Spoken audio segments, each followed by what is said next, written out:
नमस्कार, जोहार आप सभी साथियों का एक बार फिर से स्वागत है हमारे चैनल पीसीएस फाउंडेशन में। आज सामान्य विज्ञान का दूसरा क्लास है जिसमें हम लोग प्रश्नों के साथ उसका व्याख्या भी देखने का प्रयास करेंगे, ठीक है? अगर आप चैनल पर नए होंगे तो सब्सक्राइब जरूर कर लीजिएगा और बेल आइकन को भी दबा दीजिएगा। चलिए, क्लास को स्टार्ट करते हैं। किन्हीं को यह पीडीएफ चाहिए तो पीडीएफ प्राप्त करने के लिए हमारे टेलीग्राम चैनल को ज्वाइन कर लीजिएगा। वहां पर आपको पीडीएफ ये वाला मिल जाएगा, ठीक है, डला हुआ, जो कि डिस्क्रिप्शन बॉक्स में लिंक दिया हुआ है टेलीग्राम चैनल का। चलिए, आज का पहला सवाल आपके सामने बहुत आसान सवाल है कि तारों का टिमटिमाना मुख्य रूप से किसके कारण होता है? बताइए। तारों का टिमटिमाना किसके कारण होता है? तो ये जो आप जानते होंगे, पढ़े भी होंगे, बहुत पहले पढ़े होंगे, ये जो है ना, प्रकाश के ये अपवर्तन के कारण होता है। तारों का टिमटिमाना क्या होता है? अपवर्तन के कारण हमको क्या दिखाई पड़ता है कि तारे टिमटिमा रहे हैं। चलिए, इसके बारे में जानते हैं कि अपवर्तन हवायु वायु के घनत्व में परिवर्तन के कारण तारे से आने वाला प्रकाश निरंतर अपवर्तन से गुजरता रहा है, जिसके परिणाम स्वरूप तारे क्या है? टिमटिमाते हैं। अपवर्तन वायु के घनत्व में परिवर्तन के कारण होता है। तारे से आने वाले प्रकाश निरंतर अपवर्तन से गुजरता है, जिसके परिणाम स्वरूप तारे टिमटिमाते हैं। चलिए, ठंडी सर्दियों में घरों को गर्म रखने के लिए धूप का उपयोग करने की नवीन अवधारणा कहलाती है। जैसे ठंडी सर्दियों में क्या है, घर को गर्म रखना है, तो के रखने के लिए जो धूप का उपयोग करने की जो नवीन अवधारणा है वो क्या कहलाती है? गर्म करने के लिए रूम को, ये कहलाती है आपका निष्क्रिय सौर तापन। क्या होता है? चलिए बताएंगे आपको, निष्क्रिय सौर तापन, ठीक है। चलिए, निष्क्रिय सौर तापमान घरों में सूर्य की ऊष्मा को अवशोषित कर लेता है और सूर्य की अनुपस्थिति में उस ऊष्मा को मुक्त कर देता है। जैसे कि जब सूर्य उगा तो उसमें अवशोषित कर लिया, अगर सूर्य उस समय जब नहीं उग रहा है तो फिर वो क्या करता है? अपने को अनुपस्थिति में ऊष्मा को अपना मुक्त कर देती, जो अवशोषण की थी, और जाके ऊष्मा अवशोषित मतलब जो की थी ऊष्मा, उसको क्या सूर्य की अनुपस्थिति में उसको फिर मुक्त कर देती है, तब हमको गर्म महसूस होता है। चलिए, सवाल है कि आवेग यानी इम्पल्स को किस प्रकार परिभाषित किया जा सकता है? इम्पल्स जो है, आवेग जो पढ़ते हैं हम लोग, उसको किस प्रकार आप परिभाषित कीजिएगा? तो हम बता दे रहे हैं कि ये जो है, आवेग को किसी पिंड पर थोड़े समय के लिए कार्य करने वाला बल को क्या बोलते हैं? आवेग को परिभाषित इसी से किया जाता है। इम्पल्स इसको बोलते हैं, किसी पिंड पर थोड़े समय के लिए कार्य करने वाला बल ये होता है, ठीक है। इसके बारे में जानिए कि किसी वस्तु के संवेग को बदलने के लिए समय के साथ कार्य करने वाले बल के प्रभाव का वर्णन या मात्रा निर्धारित करने के लिए आवेग इम्पल्स का उपयोग किया जाता है।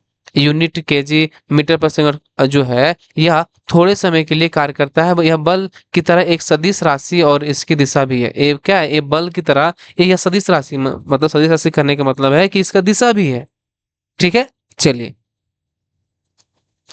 निम्न में से कौन सी राशि सदिश राशि नहीं है? कौन सा राशि जो है सदिश राशि नहीं है, मतलब कि ये उसका कोई डायरेक्शन वगैरह नहीं होता है, ठीक है। कार्य का, वेग का, त्वरण का, बल का, इसमें एक ऑप्शन जो है ये सदिश राशि नहीं है। तो ये जो है ना, एक कार्य जो है ये सदिश राशि नहीं है। वेग, त्वरण, ये बल जो क्या है, ये आपका सदिश राशि है। क्या है ये? सदिश राशि है, ठीक है, याद रखिएगा। इसके बारे में जानिए कि वह राशि जिसमें परिमाण और दिशा दोनों होते हैं सदिश राशि होती है। दिए गए विकल्पों में जो कार्य को छोड़कर सभी राशियों का परिणाम और दिशा है, मतलब दिए गए जो विकल्प था तीन वहीला, इसका दिशा भी है और परिमाण भी है, और कार्य का वैसा कुछ नहीं है, ठीक है। चलिए, इवेंजेलिस्टा टेरोसिली की खोज के लिए प्रसिद्ध है। इवेंजेलिस्टा टोरिसेली किस खोज के लिए प्रसिद्ध है? तो एवेंजेलिस्टा टेरोसोली जो है, उस खोज जो है ना, वो मरकरी बैरोमीटर का आविष्कार किए थे। क्या, किस चीज का आविष्कार किए थे? मरकरी बैरोमीटर का आविष्कार किए थे। कौन? एवेंजेलिस्टा टेरोसेली। चलिए, इसके बारे में जानते हैं कि मरकरी बैरोमीटर यानी कि वायुमंडलीय दबाव को मापन वाला एक उपकरण, या क्या कर ये उपकरण है ना, जो वायुमंडलीय दबाव को मापने वाला एक ही उपकरण है। एवंजेलिस्टा ट्रेसोली स्प्रिंग तुला, एक बैलेंस जो स्प्रिंग के तनाव से वजन मापता है, ये खोज किसने किया था? ये रिचर्ड साल्टन है। इसी तरह पोजोमीटर, पोजोमीटर का काम क्या है? पोजोमीटर का काम है तरल या गैस के दबाव को मापने के लिए उपकरण है। तरल या गैस के दबाव के मापने के लिए कौन सा उपकरण है? ये पोजोमीटर है, जिसका खोज किसने किया था? हंस क्रिश्चियन ऑर्टेन ने। इसी तरह आप वैक्यूम गेज को देखते हैं। वैक्यूम गेज क्या है? ये वायुमंडलीय दबाव के नीचे दबाव को मापता है। वायुमंडलीय दबाव के नीचे दबाव को मापता है। इसका खोज जो है बोयल भाई साहब ने किया था। इसका खोज कौन किया था? वैक्यूम गेज का, तो बोयल ने। चलिए, किसी पदार्थ की मात्रा को मापने के लिए निम्नलिखित में से कौन सी एसआई इकाई है? किसी पदार्थ की मात्रा को मापने के लिए निम्नलिखित में से कौन सी एसआई इकाई है? माने बताइए, मापने के लिए। तो मापने के लिए इसका सही इकाई जो है ना, वो कौन सा है पूछा है। तो सवाल में जो आप देख रहे हैं, ये इकाई मोल है। क्या है? मोल जो है ये किसी पदार्थ को मापने के लिए ये इसका इकाई है, मोल। ठीक है। चलिए, इसके बारे में जानते हैं कि मोल किसी पदार्थ की मात्रा को मापने के लिए एसआई इकाई है। केल्विन तापमान की एसआई, केल्विन जो है ये तापमान की एसआई इकाई है। और कैंडेला जो है, कैंडेला ये तीव्रता, कैंडेला जो है ज्योति तीव्रता की एसआई मात्रा का, याद रखिएगा। मोल किसका है? तो मोल हो गया आपका पदार्थ की मात्रा। ठीक है।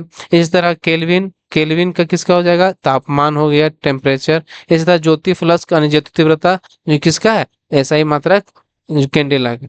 कैंडेला जो है ज्योति तीव्रता का ये मापक। डाल्टन के परमाणु सिद्धांत के अनुसार परमाणु छोटी पूर्ण संख्याओं के अनुपात में मिलकर बनते हैं। डाल्टन के परमाणु सिद्धांत के अनुसार परमाणु छोटी पूर्ण संख्याओं के अनुपात में मिलकर बनते हैं। किससे मिलकर बनते हैं? न्यूट्रॉन, अणु, प्रोटॉन या यौगिक। तो ये जो है ना आपका यौगिक मिलकर बनाते हैं। या क्या कहते हैं यहाँ पर? यौगिक होगा। क्या होगा? यौगिक। यौगिक मिलाकर मिलकर बनते हैं, मिलकर यौगिक बनते हैं। डाल्टन के परमाणु सिद्धांत के अनुसार परमाणु छोटी पूर्ण संख्याओं के अनुपात को मिलकर यौगिक बनाते हैं। ठीक है। चलिए, इसके बारे में जानते हैं कि जॉन डाल्टन को आधुनिक परमाणु सिद्धांत का जनक माना जाता है। डाल्टन का परमाणु सिद्धांत 1803 में परमाणुओं और उनके गुणों के संदर्भ में सभी पदार्थों का वर्णन करने का यह पहला प्रयास था। क्या है? ये जो 1803 में है, परमाणुओं और उनके गुणों के संदर्भ में सभी पदार्थों का वर्णन करने का पहला पूर्ण प्रयास था। ठीक है। चलिए, धातुओं का वह गुण जिसके कारण उन्हें खींचकर पतले तार बनाए जा सकते हैं। बताइए, बताइए, बताइए, क्या बोलते हैं उसको? धातुओं का वह गुण जो मतलब मोटा है, इसको पतले कर करके एक तार बनाया जा सकता है। किस तो क्या कहलाता है? ये जो है ना, ये आपका कहलाएगा क्या? ये तन्यता कहलाता है। क्या कहलाता है? तन्यता वह धातु का गुण है। तन्यता धातु का वह गुण है जिसके कारण उन्हें खींचकर पतले तार बनाए जा सकते हैं। ठीक है। चलिए, निम्नलिखित में से कौन सी धातु हवा में नम कार्बन डाइऑक्साइड के साथ अभिक्रिया करती है और धीरे धीरे अपनी चमकदार भूरी सतह को खो देती है, एक हरा कोट प्राप्त कर लेती है? बताइए, निम्नलिखित में से कौन सी धातु हवा में नम कार्बन डाइऑक्साइड के साथ अभिक्रिया करती है जिस और धीरे धीरे अपनी चमकदार भूरी सतह को खो देती है और एक हरा कोट प्राप्त कर लेती है? क्या? कौन सा है? चांदी है, लोहा है, जिंक है, कॉपर है? तो कौन सा ये हवा में नर्म कार्बन डाइऑक्साइड अभिक्रिया करती है? ये जो करती है आपका, ये है कॉपर। कौन? कॉपर। इसके बारे में जानते हैं कि कॉपर हवा में नर्म कार्बन डाइऑक्साइड के साथ प्रतिक्रिया करता है और धीरे धीरे अपनी चमकदार भूरी सतह को खो देता है और एक हरा कोट प्राप्त कर लेता है। यह हरा पदार्थ क्षारीय कॉपर कार्बोनेट है। यह क्या है? ये हरा पदार्थ जो है क्षारीय कॉपर कार्बोनेट है।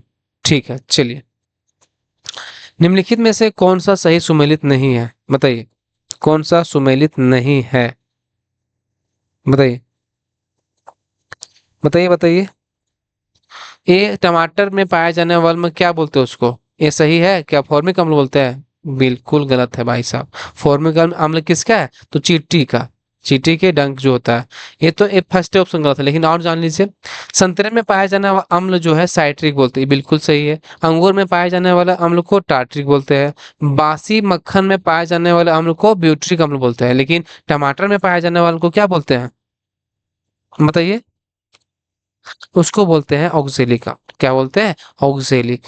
लिख देते हैं। ठीक है। यानी कि ऑप्शन जो ए है एक हमारा सुमेलित नहीं है। ठीक है, बाकी आप याद रखिए, संतरा में क्या, साइट्रिक, अंगूर में टार्ट्रिक, बासी मक्खन में पाया जाने वाला अम्ल ब्यूट्रिक। टमाटर में मौजूद एसिड ऑक्जेलिक अम्ल, एस्कॉर्बिक अम्ल, मौलिक अम्ल और साइट्रिक अम्ल है।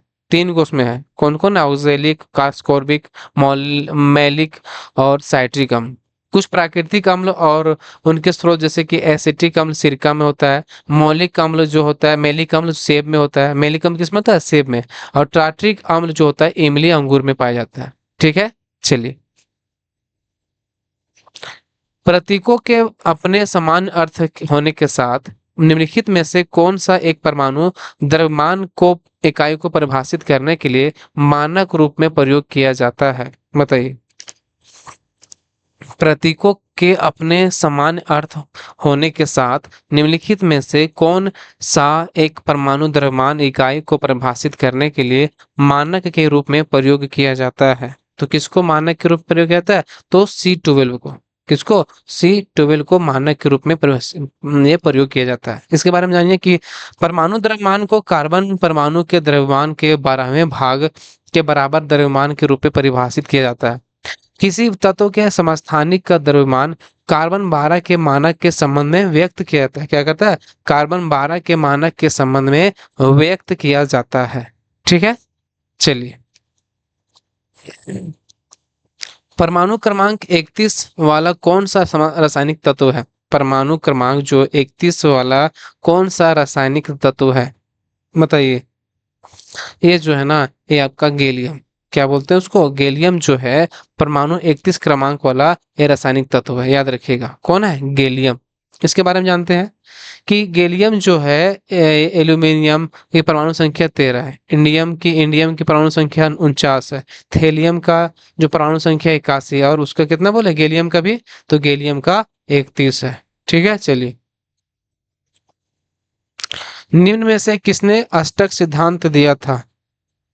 निम्न में से किसने अष्टक सिद्धांत दिया था, किसने दिया था अष्टक सिद्धांत। बहुत ही आसान सवाल है कि न्यूलैंड्स के द्वारा अष्टक का सिद्धांत दिया गया था। ठीक है, देखिए, जॉन न्यूलैंड्स ने अष्टक का सिद्धांत दिया जिसमें उन्होंने उस समय सभी ज्ञात तत्वों को सापेक्ष परमाणु द्रव्यमान के क्रम में एक तालिका में व्यवस्थित किया। जब उन्होंने ऐसा किया तो उन्होंने पाया कि प्रत्येक तत्व 8 स्थान आगे वाले तत्वों के समान, जैसे कि यहाँ पर लिए 8 को, तो इसके बाद देखा कि यहाँ पर जब दोहरा रहे हैं तो यहाँ पर ये है तो उसका फिर समान मिल, 8वां जो फिर है उस समान मिल जाता है।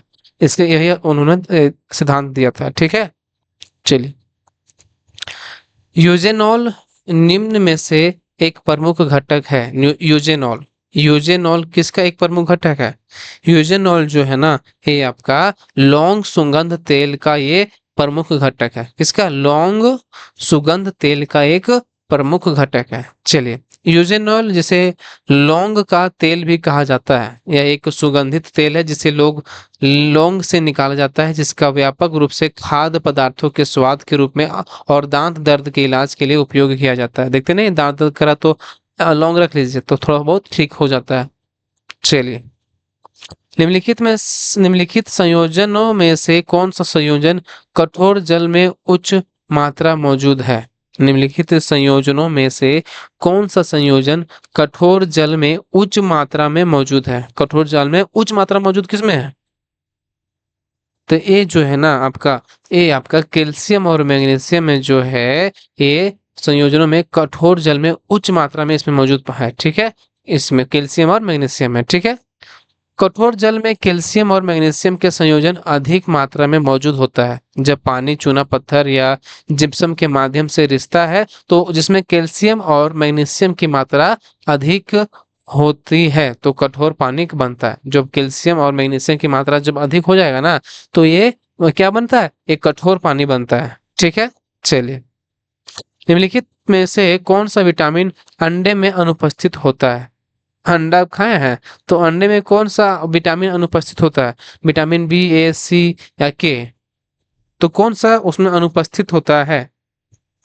तो उनमें जो अनुपस्थित होता है विटामिन C उसमें अनुपस्थित होता है। बाकी ये vitamin B, vitamin A, vitamin K उसमें पाया जाता है, लेकिन विटामिन C जो है उनमें अनुपस्थित होता है। अंडा प्रोटीन का एक अच्छा स्रोत है, ठीक है, बट विटामिन C यानी एस्कॉर्बिक एसिड खट्टे फल संतरे, मिर्च, strawberry, black currant, broccoli, Brussels sprouts, आलू आदि में पाया जाता है क्या? विटामिन सी।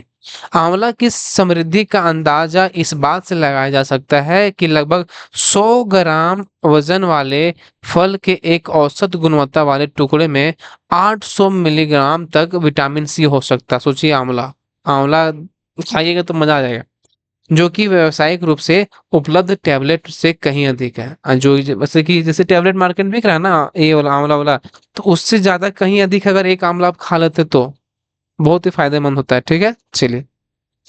प्रकाश संश्लेषण की प्रक्रिया में निम्नलिखित में से कौन सी गैस निकलती है? प्रकाश संश्लेषण की अभिक्रिया में निम्नलिखित में से कौन सी गैस निकलती है प्रकाश संश्लेषण में? तो ये जो है ना आपका, ये ऑक्सीजन गैस निकलता है। क्या निकलता है? ऑक्सीजन गैस निकलता है प्रकाश संश्लेषण की अभिक्रिया प्रक्रिया में। ठीक है। प्रकाश संश्लेषण की प्रक्रिया में पौधे, शैवाल और साइनोबैक्टीरिया से ऑक्सीजन गैस निकलता है। क्या करते? जब प्रकाश संश्लेषण होता है तो पौधों, शैवाल और साइनोबैक्टीरिया से क्या निकलता है? हमारा ऑक्सीजन निकलता है। ठीक है, चलिए। लाल शैवाल में कायिक जनन कैसे होता है? जैसे लाल से रेड शैवाल जो है, लाल लाल शैवाल, वो कायिक जनन उसमें कैसे होता है? विखंडन से होता है, बीजाणु निर्माण से होता है, काटने से होता है, खंडन से होता है? उनमें जो है, जो जनन होता है ना, उनमें होता है आपका खंडन से। मतलब उसमें जो टूटते हैं, खंड होते हैं, उससे क्या होता है? लाल शैवाल शैवाल में कायिक जनन होता है। किससे? खंडन से, यानी फ्रेगमेंटेशन से। ठीक है, इसके बारे में जानिए कि लाल शैवाल आमतौर पर वानस्पतिक रूप से खंडन द्वारा और आलैंगिक रूप से गैर प्रेरक बीजाणुओं द्वारा और यौन रूप में गैर प्रेरक युग्मकों द्वारा प्रजनन करता है। किसके द्वारा होता है? ये खंडन के द्वारा होता है, और आलैंगिक रूप से गैर प्रेरक बीजाणुओं द्वारा और यौन रूप से गैर प्रेरक युग्मकों द्वारा यह प्रजनन करते हैं। ठीक है, चलिए।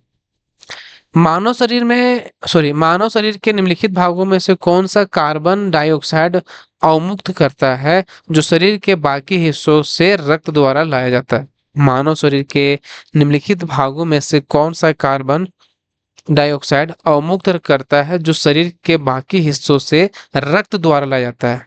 तो कौन? वायु नली, कोशिका, या श्वास नलिका, या वायु कोशिका? तो ये जो है ना, ये जो काम करता है आपका, ये कौन करता है? ये करता है आपका कोशिका। कौन करता है? कोशिका। देखिए, कोशिका श्वास नली प्रणाली के गैस एक्सचेंज का केंद्र है। एलियोवली आने वाली ऊर्जा यानी ऑक्सीजन को ग्रहण करते हैं, और जिसे हम सांस लेते हैं, और बाहर जाने वाले अपशिष्ट उत्पाद, जैसे बाहर से जाने वाले जो अपशिष्ट उत्पाद है, उस जैसे कि कार्बन डाइऑक्साइड को छोड़ते हैं।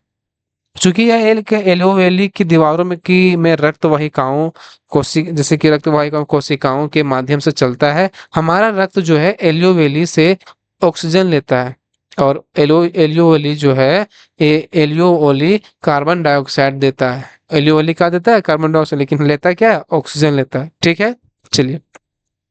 बताइएगा क्लास कैसा लगा, और क्लास थोड़ा सा भी अच्छा लगेगा तो लाइक जरूर कर दीजिएगा, क्योंकि आपसे ही रिक्वेस्ट है, और आपसे आपका हमारा प्यार भी है, और बताइएगा। ठीक है, मिलते हैं अगले वीडियो में, तब तक धन्यवाद। और मिल आप आपको चैनल को सब्सक्राइब करना ना भूलिएगा। ठीक है, चलिए।